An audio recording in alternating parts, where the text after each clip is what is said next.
À 2 pas de la place de Fürstenberg, à Paris, dans le 6e arrondissement, Luca Dotti, 53 ans, éditeur et producteur, fils cadet d'Audrey Hepburn, arrive avec une jeune fille, peau de pêche, yeux bleus et longs cheveux miel, Alice, 11 ans, sa petite dernière, après Vincenzo, son aîné, 22 ans et Marta, 13 ans. Si l'adolescente, en 5e au lycée français à Rome, n'a pas hérité de la chevelure brune de son illustre grand-mère, elle en possède les yeux en amande, les pommettes hautes, la grâce, le goût des autres et l'incroyable photogénie. Alice intimidée par une interview, c'est son père qui se prête au jeu des questions. Gala, nous découvrons votre plus jeune fille, Alice. A-t-elle conscience de la célébrité de sa grand-mère ? Luca Dotti, oui, et j'insiste bien sur le fait qu'il n'est pas question de crâner à l'école. Lorsque j'avais son âge, les mamans de mes amis les prévenaient en leur disant « il a une mère très spéciale ». Ils étaient très étonnés de découvrir qu'elle était normale. Gala, nous vous retrouvons à Paris. Cette ville représentait-elle beaucoup pour votre mère ? Elle. Oui, étrangement, elle n'a jamais choisi d'y vivre. Paris était un peu comme son bureau. Là aussi où elle comptait bon nombre d'amis. Notamment Capucine, modèle d'Hubert de Givenchy, devenue actrice, une de ses meilleures amies. Moi, j'y ai vécu 6 ans. Après mes études à l'Imprimerie nationale, j'ai travaillé comme graphiste pour Philippe Starck, le designer industriel français, note de la rédaction. Gala, la bande dessinée Audrey Hepburn raconte sa vie. Ce style de récit proche du roman graphique doit beaucoup vous parler alors ? Elle. Totalement. Pour ma génération, la BD, c'est l'équivalent des consoles vidéo. Je lisais les Tintins de mon père, le comte Andrea Dotti, note de la rédaction, les Blake et Mortimer de mon frère, Sean Hepburn Ferrer, note de la rédaction. Et j'aime cette proximité qu'elle crée avec le lecteur, bien loin des photos sur papier glacé que l'on connaît de ma mère. On est moins intimidé par l'icône. Gala, cette image l'écrasait-elle ? Elle. Non, mais nous oublions trop souvent qu'avant d'être connue, ma mère était une petite fille comme les autres. Elle a vécu la guerre et n'avait aucune idée qu'elle deviendrait un jour célèbre. C'est quelque chose qui me tient très à cœur, surtout depuis que j'ai des filles. Gala, on a le sentiment, au fil des pages de la bande dessinée, qu'elle pleure beaucoup. Était-elle malheureuse ? Elle. Non. Cela fait partie des mythes qui l'entourent. Ma mère était tout le contraire. Comme toutes les personnes qui ont vécu la guerre, elle adorait la vie. C'est une des principales choses qu'elle m'a transmises, s'émerveiller de tout, d'un café, acheter des fleurs, rencontrer des gens. Gala, était-elle très empathique ?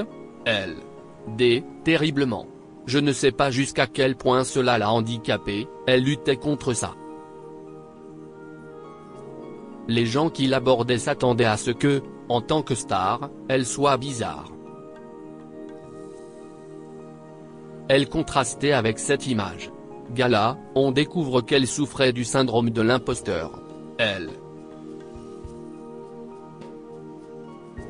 À travers ses interviews, on retrouve toujours son infinie modestie. Elle, qui se destinait à devenir ballerine, a beaucoup souffert de ne pas avoir de formation artistique. Pendant la préparation de la pièce Gigi, maman venait de débuter sa carrière. Elle s'est fait virer 3 fois. Mais comme ils n'ont trouvé personne pour la remplacer, ils l'ont gardée. Le soir de la première, elle a conquis la critique et le public. Ce jour-là, elle a compris qu'il fallait qu'elle reste elle-même et tant pis si elle ne récitait pas le texte mot à mot. Gala, vous alliez avoir 23 ans au moment de son décès, le 20 janvier 1993, que vous a-t-elle transmis? Elle. D. L'exemplarité. Elle savait être très douce et très déterminée à la fois.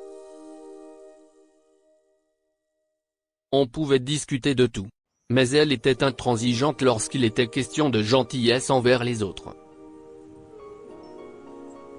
Pour elle, c'était le meilleur moyen de désarmer l'autre, de le révéler. Elle avait très peur de mourir, pas pour elle mais pour nous. Gala, avez-vous hérité de certains de ses traits de caractère? Elle. D. Oui, des pires, rire, je suis aussi têtue qu'elle. Mais j'ai également hérité de son professionnalisme. Pour elle, le travail n'avait de valeur que s'il était réalisé avec d'autres. Elle ne voulait surtout pas qu'on pense que c'était elle, la star. Elle associait toujours ceux avec qui elle travaillait. Gala, avez-vous beaucoup participé à cette bande dessinée? Elle. D. Beaucoup? Non, le dessinateur et la scénariste avaient déjà énormément réuni d'éléments. J'ai apporté quelques nuances. Certains épisodes de sa vie ont tellement été romancés.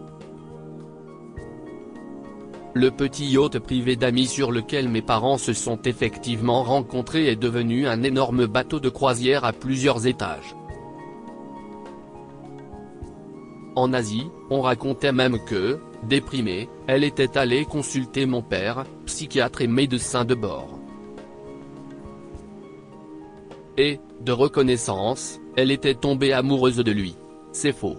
Gala, l'ouvrage revient sur le Noël 1992, son dernier en famille. Avez-vous eu le sentiment d'avoir pu lui dire tout ce que vous souhaitiez? Elle. D. Non, mais on ne le peut jamais vraiment, n'est-ce pas? Là encore, il y a beaucoup de légendes autour de sa mort. Qu'elle aurait fait un testament verbal, ce qui est faux. Elle avait très peur de mourir, pas pour elle mais pour nous. Elle nous disait, est-ce que j'ai bien fait mon boulot? Est-ce que vous avez tout compris? Gala, elle parlait de son engagement auprès de l'UNICEF comme du rôle qu'elle avait attendu toute sa vie.